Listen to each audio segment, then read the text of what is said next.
everybody. Is everyone feeling a bit tired? I don't know. I am. I just want you to do one little cheesy thing with me. Just want you to put one of your hands in the air like this. Go on, stretch. I can see you're not doing it. There you go. Just bend it a little bit and just pat yourself on the back. Well done. Well done for making it through. A lot of content this morning. I think the theme of the day is to talk really, really fast in a British accent. So I think I can do that. We're going to change tack a little bit. The next two sessions, Luke and mine, are both about conversion. Conversion, I'm talking about conversion copywriting. He's talking about conversion for e-commerce. So, where would WordPress be? Where would Yoast be without the words? Yes, people still read them, whether they're human-generated or AI-generated. And today I want to talk to you about selling, okay? And how to sell without being sleazy. Again, hands up if you think you're sleazy. Anybody? I've got a couple of hands. Awesome. But most of us don't want to be this guy. We don't want to be the cheesy car salesman or car dealership salesman for Greg. We don't want to be someone that's overselling, selling people things they don't really need. But I want to tell you a really, really important fact about advertising and marketing. And it's this. People like buying stuff. Yeah, amazing, right? The goal of sales copy is not to persuade people who don't want to buy. It's to persuade people who already want to buy that the decision they're about to make is a good one. Yeah, it's to give them the affirmation and the reassurance they need to make a good purchase choice. And really, unless you get your sales pages working, you're not going to make any money. And the goal, of course, is to make money while you sleep. So when people talk about conversion copywriting, often they associate it with American branding. We've all seen those infomercials. Greg did a great impression earlier. Where is Greg? Is he here? There you are. Could you do that voice again? Hey, I'm a car dealership. That was pretty good. You want to buy a car today? That kind of vibe. Very American. That was very good. Thank you. That kind of overselling infomercial repetition, shouty copy, that's not what we're trying to do here. But, Australians can sell too, British people can sell too. It's not something to be ashamed of. But the problem is that most of us don't ask for the sale. We've been sold the idea that SEO is all about informational search, helping solve problems. Google is not a search engine, it's an answer engine. Provide content and snippets and reels and YouTube shorts. Yes, all of that matters, but what is the point of all of that? It's to sell shit, right? Where the whole point of all of this marketing is to build up trust, position yourself as an expert, but it's about making money. SEO is about making money. Marketing is about making money. And at the end of all of this, advertising and dancing about on reels that we do, we have to ask for the sale, and many people don't. So who am I? For those of you who don't know me, had a bit of brief introduction there, but I run 3 separate businesses, the Digital Marketing Collective, which is a membership, which has about 400 members in it, the Recipe for SEO Success, which is a course and has a podcast. Has anybody listened to the podcast? Anybody? Got 3 people? Great. And the Clever Copywriting School, which again is a membership and a shop. And why I set all of these up was because I thought, as a freelance SEO consultant and copywriter, that I was just sick of clients. I didn't want to work with clients anymore. And I thought, how amazing is it going to be if I have passive income and then I won't have any clients? But now instead of clients, I have hundreds and hundreds of customers. And the amount of top-of-funnel people I have to reach and bring down and sell to is just vast. I used to have 4 clients a month. Now I need 400 new people a month. So I do a lot of selling. And this page here has been my money maker. It's the sales page for the Recipe for SEO Success course, and it has made millions of dollars for me. And the great thing about it is I never have to have a sales call. Ever. Of all the time I've had my course launched, which is 5 years, I've had 3 people ring me to ask me a few questions. And even then, they were just kind of confirming a few details. So a great sales page means you don't have to have cold calls, awkward sales calls. The sales page sells your product by itself. And this is me lying in a bath of all the money I've made. So the goal of conversion copywriting is to narrow the focus to a single goal. And the goal is to get people to act. Now, sometimes that might be to sign up to your newsletter or to download a lead magnet you've created, but we're not talking about that today. We're not talking about home pages or landing pages or product pages. We're talking about long-form sales pages.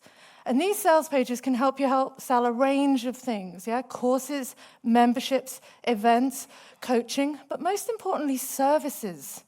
Who here is like a freelancer or has their own business selling services? Yeah, and unfortunately, and I'm not looking at anyone in particular, when you look at most small businesses who are selling services, their services pages are woeful. You get to the page and it's like, we offer SEO copywriting. This is what SEO copywriting is. I wouldn't be on the page if I didn't know what SEO copywriting already was. You don't need to tell me what it is. You need to tell me why you do it better than anybody else. Yeah, Greg talked a little bit about this as well. So services pages are your opportunity, because I think a lot of people think, sales pages are only for masterminds and memberships and courses. No, they're for you. Yeah, most people are doing a woeful job. The big thing I find is people say, how long should a sales page be? Why does your sales page scroll and scroll and scroll? There are ways around that, but the truth is, the longer the copy, the more likely you are to convert. And it kind of depends on the value of what you're selling. The idea is that if you're selling like a $100,000 car, you're going to need a bit more copy than if you're selling a $5 toothbrush, but not always. Sometimes it can be as hard to convert someone to buy that toothbrush as it is to sell the $100,000 car. But the idea is that the higher the cost, the more copy you need. But it's not just about length for length's sake. Long copy, more copy, gives us more SEO power. It allows us to mention more things, drop in our keywords, our synonyms, really bulk up that entity idea, overcome more objections and, give people a chance to convert. And also, the bad problem of it is, though, you get information overload. I'm sure you've been on sales pages where you're like, when will it end? Just tell me the goddamn price. And you end up with endless scroll. But as I said, there are ways around that. So I'm going to dive straight in and take you through a practical step-by-step of how to write a sales page. And you can take notes, but at the end of this, I've got a special treat for you, which includes everything I'm going to say today. So you can just concentrate if you want to. So the first thing we're going to cover off is Pipa. I think I made this acronym up. If I didn't, I apologize, but I like it. So sales pages are not some magic secret. Okay, anybody can write a sales page. I have courses where I take, psychologists and florists and normal people through how to write sales pages. But the way to understand it is to break it down, yeah? To eat that elephant one bite at a time. So I like to break sales pages down into 4 chunks. The first one is solve the problem, okay? The next one is an explanation of the product, then proof the product works, an action to purchase the product. So Pipa, and I'm going to take you through each one of those. Now, in my course, I have who doesn't love a wireframe? I love a wireframe. So in my course, I have a glorious wireframe that takes you through the different sections. So, obviously, these go in order. You start with solving the problem. And I'm going to take you through these in a second. You've got your video and your call to action, your explanation. But one little element there at the top that I just want to point out, you see where it says element 1, element 2, element 3, element 4?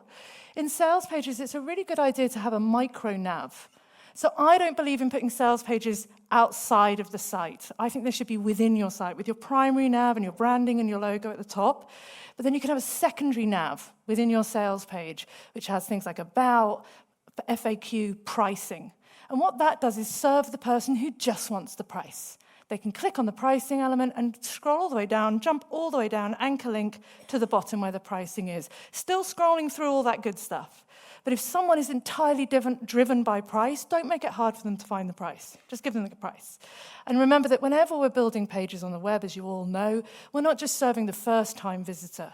We're serving the second-time visitor, the third-time visitor. My course, for example, is the sales page is up all year round. I don't hide it and then launch it and hide the pricing because I know that it's not a cheap course and some people need to save up for it. And sometimes when people come to buy it, they've looked at the page 3 or 4 times. And so that page is serving different purposes. It's not just that, hey, wow, look at my new thing. It's the, let me just check that again. Oh, I just want to check one more thing. I want to know if it covers this. So having that little micro nav can really help.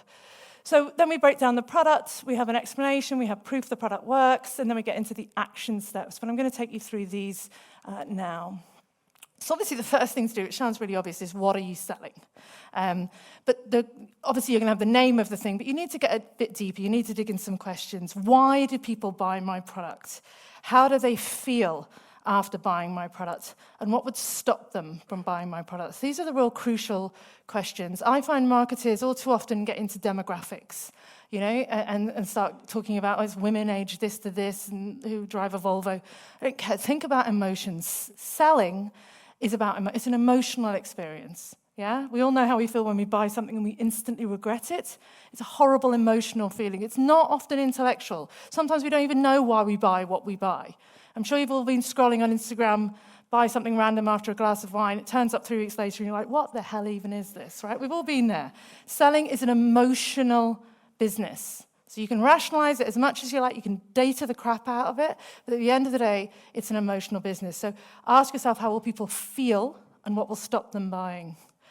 I think it's a good idea to brand your product, come up with an odd name, invent your own brand term. SEO is pretty hard, right? Everything's taken. All the good keywords are gone. They've been gone for years. But if you come up with something, if you name it something unusual that's relevant, available would be good, and memorable, then you're creating your own search term. And then you can go out and build brand awareness around your search term, and no one else is going after that. So come up with branded names for your services and your products and your memberships, and doing the research beforehand can really be helpful. I did this with all my products. So the recipe for SEO success, it's used in blogs sometimes, but it's pretty unusual. I called my mini course SEO Nibbles, which everyone types in SEO nipples, which is slightly unfortunate. But I didn't want to call it the SEO boot camp or the SEO this, because they're done. Everyone's done it. But if you type in SEO nibbles, no one else is coming up. And then with my book, when I was writing my book, I typed in nearly 200 different titles into Google to ensure that my title, the territory was empty. So it's really, really important to brand your product and try and come up with a different name. Then you need to think about, who are you selling to? And again, all too often people do the demographic thing. It's women, they're this old, they're married. That doesn't tell us anything. Who here is a woman?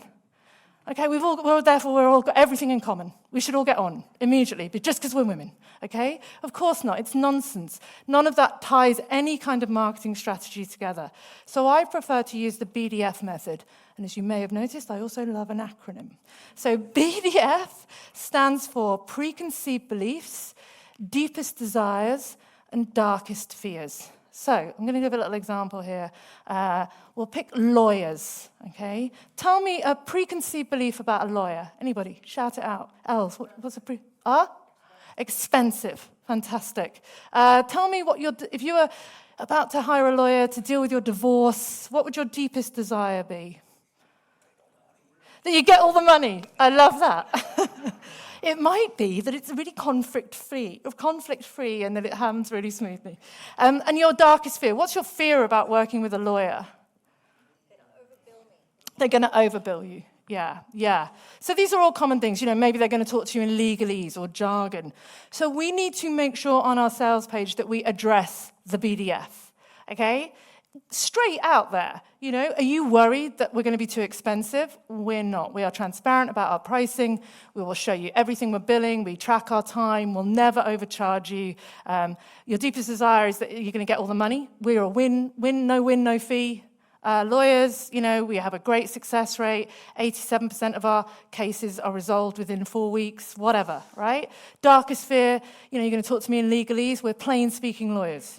So take each of those pain points and address them head on. Don't hide them, address them head on. The other acronym I like to use is the Clive Google factor. Okay, this is Clive. He's 67. He lives with his wife, Maureen. He has a sausage dog called Greg. And that doesn't help us know much about, Clive and his life. But if we can understand what Clive is Googling at 3 a.m. in the morning, that feeling where you wake up in a damp sweat and you just need to know something, you get on Google. Is that just me? Okay, maybe it's just me. But when you're Googling your darkest hour, if we can be there for Clive in his darkest hour, then he's going to remember us the next day when he gets up and he's ready to buy. Yeah, so we need to understand the Clive Google factor. Thank you. We also need to understand awareness, and a few people have talked about this today. Tofu, mofu, not mofo, and bofu. Okay, so where are people in the journey? If they never heard about you before, they're like, oh, what is SEO? Or, why can't I find my site on Google? They're probably not going to be somebody who's in the market to spend $2,500 on a course. Are they middle of funnel? They've maybe already seen some of your content, downloaded your checklist, listened to your podcast. Or are they bottom of funnel? They've maybe already purchased from you. They already know, like, and trust you. You have to address all of these people on the sales page because you don't know. You can track the heck out of things, but you don't know where they are in their journey. Generally, sales pages are for bottom of funnel. But you need to kind of think about those other people as well and do a decent enough job for them. You need to think about where they are on the buyer's journey, okay? If they are problem aware, then you need to kind of exacerbate the problem a little bit. Don't understand Google, worried your business is going to fail. If your business fails, your wife's going to leave you, you're going to end up living in a bin. Maybe don't go that far, but explain the problem. Understand their problem, reflect their problem back to them, mirror their problem on the sales page. Solution aware, so they know that there is such a thing as an SEO course. Then they're going to want proof that your SEO course is the best SEO course. Yeah. Product aware, if they know about your course, they've been aware of it for a while, they're going to need a push. Yeah, which is why evergreen courses don't do as well. Because if you know it's always there, well, then you can always buy it. There needs to be an impetus. It's going to go up in price. There are only limited spots. We'll talk a bit more about that. And then most aware, really, if they love you and already trust you and know you, it's going to be about product and price. And that can be a long game. I had somebody join my membership the other day. She'd been on my list for 7 years. 7 years before she decided. It wasn't because she didn't like me. It was because the time was right, she had the money, and it was just the right situation. So sometimes it's a long game. I'm going to have to speed up. We're going to craft our USPs. And lots of people have talked about unique selling proposition. USP is a claim that you can make, that only you can make. Greg talked about this as well. What makes you different? It's a promise. It's unique. It's actually valuable to your audience, and it's believable. And I've got a little template here that I use when I'm helping people write USPs. We provide products and service to target audience so they can do without pain point or friction point. Okay, so you could all use that. Okay, there's another sentence you could add there, and we do it better than everybody else because that would really amp that up. So here's mine. We provide enjoyable expert SEO courses for small businesses, e-commerce stores, so business owners can do their own SEO without spending a fortune on expensive SEO consultants. The next thing to do is cheat. All copywriters cheat. We're going to cheat using ChatGPT soon, but we're already cheating. We were already cheating before ChatGPT came along. We use formulas. My favorite is PAS. Problem, agitate, solution. So I told you about that. You're worried you're not ranking on Google. Your business is going to fail. Your wife's going to leave you. You're going to end up living in a bin. But we can help. Here we are with our fantastic course. Yeah? Or you can go problem, problem, problem, solution. And this is how I work it on my membership page for the Digital Master Chefs. Problem, problem, problem, I can help. And then an explanation of my product. So the next thing to do is to write a really strong headline. David Ogilvy, he's always wheeled out in advertising presentations, says once you've written your headline, you've spent 80 cents of the dollar, basically. 80% of people will read the headline, and 20% of people will read the rest of the page. So the intention has to be scroll stopping, has to be meaningful, and it has to make that person reading it go, yes, that's me. You want that nod factor. And that's why I keep saying, address problems head on. Wow, really? Use FOMO. So FOMO is a classic methodology in sales. So you can say, get more leads, but what's more scary to a business owner is losing leads to the competition. So you don't want to do that too much. We don't want to live in a world of negativity, but it helps. Now, I'm so pleased that Greg had Batman, because I got Batman too. When you're writing headlines, think about Batman and Robin. Batman comes in, he's quite boring and miserable, Batman, I think, comes in and says, this is the thing that I'm selling. And Robin comes in and goes, and this is why it's amazing, and you should really buy it, and it's really cool. So often we have clarity in the headline, creativity in the sub, okay? Or the other way around, whichever works for you, but there should always be a headline and a sub. Then we're going to start fleshing it out. We've got features, benefits, and advantage, which is really important to think. And I've got a little example here. I'm going to have to race through this, but as I said, you get a checklist. What feature is what the thing is, and unfortunately, most of us stay in that land. We describe our product. But what we really need to do is say how that helps, and then how it's going to change your life. And here's my little example. It's a wooden hanger. So my product name is Woody Flaps. That's what I'm calling it, Woody Flaps.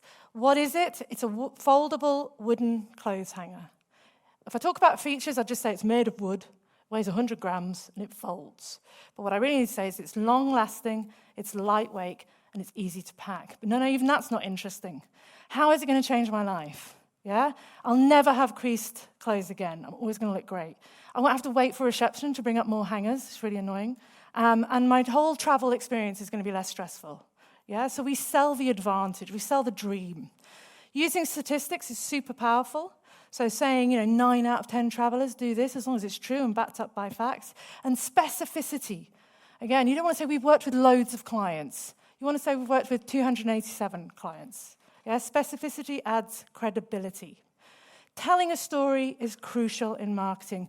We've all seen it on LinkedIn. Again, I was living in a bin, and then I did this, and now I'm a millionaire and I'm sitting on a Porsche. We've seen millions of those on LinkedIn. But it's the hero's journey. What the audience wants to see is you were where they were, you did the same thing, and now you're here. They want to see that transformation. And then we get into the proof portion. Okay, we have to be able to show off. Another statistic, because we love a statistics, 84% of people trust online reviews as much as reviews from their friends. So providing proof is vital, and you can do that in multiple forms. We're going to be talking about video later, and some great tips on getting testimonials. Case studies are really powerful to address your different audience types, because my story is my story, right? And every entrepreneur is like, oh, I did this and now I'm great. But what you really want to see is other small business owners doing great. And one of the most powerful for me is showing real results. So I've actually now been outranked for all the time. I was a copywriter. I ranked for hundreds of keywords. Now all my students outrank me. And I think that's better proof than me ranking myself, because I'm no longer a copywriter. So I pass my skill on. The student has become the master. And if they can do it, you can do it too. People love a graph. One of my favorite results is to just share a comment directly off Facebook, because it feels more true than a perfectly WordPress testimonial, module. It looks more true and more real. Photos are amazing as well. Photos just have that immediacy of going, oh, look, she looks happy. She's holding a certificate. That could be me. We need to create urgency, but we don't want to do it too much. So urgency can be time urgency, limited spots, bonuses. I wouldn't do all three. When you go to a site, it says 24 hours before this deal runs out. And then the next day you go back and the timer is refreshed. And it's really annoying. And you're like, why did I just buy that? It was fake. So if you're going to do FOMO, you're going to do limited offers, make sure you follow through. And then we want to ideally offer guarantees around our products. So if you're offering, we're not going to guarantee number one ranking, but we can guarantee other things. We can guarantee, for example, we'll answer your email within 24 hours. It's a great guarantee. That would really differentiate you from a competitor. So try to come up with a nice guarantee, put a little stamp on it. My guarantee for my course is that you get access for the rest of your life, or until I get eaten by a hippo. And that's a big thing, because a lot of courses have minimal spans. You join for a year, and then if you want to do it again, you have to pay again. So that's a big guarantee for me. Answer questions. So lots of copywriters say that FAQs are the recourse of a poor writer, that you should have covered all the questions in the page. But I disagree, because people don't read top to bottom. They squirrel around looking for the information they want. If all you want to know is how many hours a week does this course take, if all you want to know is this course for WordPress, Shopify, and Wix, then you want to go to the FAQs. Sometimes that's the easiest way, so provide FAQs. We're nearly there. Use clear call to actions, so call to action buttons. I'm not going to talk about the design, but you all understand, contrast, single color. You want to finish the sentence, I want to. I want to buy now. I want to save my spot. I want to get started. I want to book a call. Yeah? Don't put pronouns in your call to action buttons. Get in touch with me, but I'm me. You're you. How much is me? I'm you. Don't use pronouns. It's confusing. Pimp your pricing. So instead of talking about the price, talk about the investment. Investment feels like you're giving money for something that's worthwhile. Pricing just feels cold, okay? Have currency converters, have credit card stamps. If you're using Stripe and PayPal, show that near the price, okay? And then, make your pricing. We can go into pricing psychology, but that'd be a whole other presentation. Final tips. Use conversion intent modifiers. Remember, these are your money pages. You've got your informational search in your blog, all that content. Here you need to be using the words that are going to make people buy. So these are your conversion pages. Remove distractions, so no sidebar, no pop-ups. You can have your top nav and your footer, but nothing else. It's a single line towards pressing the button and handing over the credit card detail. Add social share buttons that float down the side. There's loads of plugins that do that. Add a live chat. So when I'm launching, I have a live chat that I can help people just get through any objections. So again, you can see all that flowing through. There's the proof, the headline, the Batman and Robin, a video. There's my FOMO, the timer's going to run out. The course won't launch a while. Again, I've got my explanation of the product. I've got my proof the product works with some icons and some testimonials. And then this is my freebie for you. So if you go to katetoon.com/Yoast, should have had it on the slide, don't know why I didn't, katetoon.com/Yoast, you can download my free checklist, which covers everything that you need on the sales page in the order that you need it, and explains how to do all of these things. And if you want to be really lovely, you can get my new book. There's the QR code. All right. Thank you very much. Thank you so much. Thank Give you. her an applause.